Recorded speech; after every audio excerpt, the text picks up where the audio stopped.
എന്നും പുതുമയുമായെത്തുന്ന love the Quran masters ക്ലബിലെ പഠിതാക്കൾ ഒരുക്കുന്ന പുതിയ സംരംഭം ഓരോ ദിവസവും ശ്രോതാക്കളുടെ കൈകളിലേക്ക് എത്തുന്നു. ഒരു ദിനം ഒരു പേജ് ഖുർആൻ പാരായണത്തോടൊപ്പം അർത്ഥവും ഇന്ന് നിങ്ങളുടെ മുന്നിലേക്ക് എത്തുന്നു. അസ്സലാമു അലൈക്കും വറഹ്മത്തുള്ളാഹി വബറകാതുഹു. ഒരു ദിനം ഒരു പേജ് ഖുർആൻ പാരായണത്തോടൊപ്പം അർത്ഥവും എന്ന പ്രോഗ്രാമിലേക്ക് ഏവർക്കും സ്വാഗതം. ഞങ്ങൾ ഇന്നിവിടെ പാരായണം ചെയ്യാൻ ഉദ്ദേശിക്കുന്നത് വിശുദ്ധ ഖുർആനിലെ സൂറത്ത് ഖസസിലെ 388 പേജിലെ 22 മുതൽ 28 വരെയുള്ള ആയത്തുകളാകുന്നു. എൻ്റെ പേര് നസീമ ദാറുസലാം. എൻ്റെ പേര് ഹിബ ബക്കർ നരിക്കുനി. أعوذ بالله من الشيطان الرجيم. بسم الله الرحمن الرحيم. ولما توجه تلقاء مدين قال عسى ربي أن يهديني سواء السبيل. അദ്ദേഹം മദിയന്റെ നേരെ യാത്ര തിരിഞ്ഞപ്പോൾ അദ്ദേഹം പറഞ്ഞു, എൻ്റെ റബ്ബ് എന്നെ ശരിയായ മാർഗത്തിൽ നയിച്ചു തന്നേക്കാം. ولما ورد ماء مدين وجد عليه أمة من الناس يسقون ووجد من دونهم امرأتين تذودان قال ما خطبكما قالتا لا نسقي حتى يصدر الرعاء وأبونا شيخ كبير. മദിയനിലെ വെള്ളത്താവളത്തിങ്കൽ അദ്ദേഹം വന്നു ചേർന്നപ്പോൾ അതിനടുക്കൽ ഒരു കൂട്ടം മനുഷ്യർ കന്നുകാലികൾക്ക് വെള്ളം കൊടുക്കുന്നതായി കണ്ടെത്തി. അവരുടെ ഇപ്പുറത്തായി 2 സ്ത്രീകൾ തങ്ങളുടെ ആടുകളെ തടഞ്ഞു വെച്ചുകൊണ്ടിരിക്കുന്നതായും അദ്ദേഹം കണ്ടു. അദ്ദേഹം പറഞ്ഞു, നിങ്ങളുടെ കാര്യം വിശേഷം എന്താണ്? അവർ പറഞ്ഞു, ഇടയന്മാർ വെള്ളം കൊടുത്ത് തിരിച്ചു പോകുന്നത് വരേക്കും ഞങ്ങൾ ആടുകൾക്ക് വെള്ളം കൊടുക്കാറില്ല. ഞങ്ങളുടെ പിതാവാകട്ടെ ഒരു വലിയ വൃദ്ധനുമാകുന്നു. فسقى لهما ثم تولى إلى الظل فقال رب إني لما أنزلت إلي من خير فقير. അപ്പോൾ അദ്ദേഹം ആ 2 സ്ത്രീകൾക്ക് വേണ്ടി അവരുടെ കാലികൾക്ക് വെള്ളം കൊടുത്തു.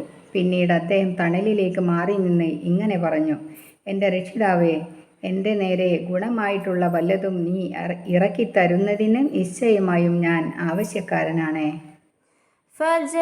فجاءته إحداهما تمشي على استحياء قالت إن أبي يدعوك ليجريك أجر ما سقيت لنا. فلما جاءه وقص عليه القصص قال لا تخف نجوت من القوم الظالمين.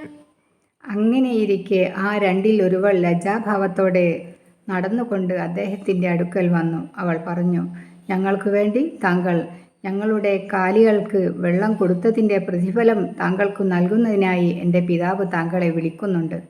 അങ്ങനെ അദ്ദേഹത്തിൻ്റെ അടുക്കൽ വരികയും അദ്ദേഹത്തിനു തൻ്റെ കഥ വിവരിച്ചു കൊടുക്കുകയും ചെയ്തപ്പോൾ അദ്ദേഹം മൂസായോട് പറഞ്ഞു, ഭയപ്പെടേണ്ട, അക്രമികളായ ആ ജനങ്ങളിൽ നിന്ന് താങ്കൾ രക്ഷപ്പെട്ടിരിക്കുന്നു. قالت إحداهما يا أبت استأجره إن خير من استأجرت القوي الأمين. ആ 2 സ്ത്രീകളിൽ ഒരുവൾ പിതാവിനോട് പറഞ്ഞു, പിതാവേ, ഇദ്ദേഹത്തെ നിങ്ങൾ നമുക്ക് കൂലിക്ക് വിളിച്ചേക്കുക. നിശ്ചയമായും നിങ്ങൾ കൂലിക്ക് വിളിക്കുന്നവരിൽ വെച്ച് നല്ലവനും ശക്തിമാനും വിശ്വസ്തനുമായിട്ടുള്ളവനാണ്.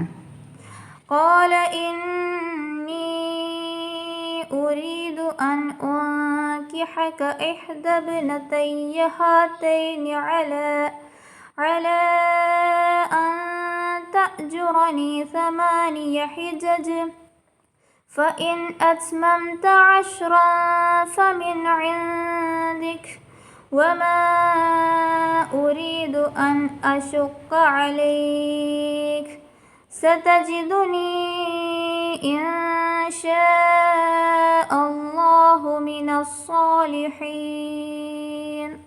അദ്ദേഹം വൃദ്ധൻ പറഞ്ഞു, താങ്കൾ 8 വർഷം എനിക്ക് കൂലിവേല ചെയ്യുമെന്നതിൻ്റെ പേരിൽ എൻ്റെ ഈ 2 പുത്രിമാരിൽ ഒരുവളെ താങ്കൾക്ക് വിവാഹം ചെയ്തു തരുവാൻ ഞാൻ ഉദ്ദേശിക്കുന്നുണ്ട്. ഇനി 10 വർഷം താങ്കൾ പൂർത്തിയാക്കുകയാണെങ്കിൽ അത് താങ്കളുടെ വക ഔദാര്യമായിരിക്കുന്നതാണ്. താങ്കൾക്ക് വിഷമമുണ്ടാക്കുവാൻ ഞാൻ ഉദ്ദേശിക്കുന്നില്ല. അള്ളാഹു ഉദ്ദേശിച്ചാൽ സജ്ജനങ്ങളിൽപ്പെട്ടവനായി എന്നെ താങ്കൾക്ക് കാണാവുന്നതാകുന്നു.